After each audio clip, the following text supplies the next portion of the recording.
தோஷங்கள் நீக்கும் பிரதோஷம் சிவன் நஞ்சுண்டதால் வந்த நேரம்.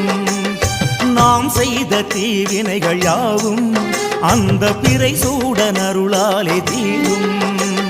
நாரணன் விடையாக நந்தியின் கொம்பிடையில் சிவனாடும் நேரம் இது.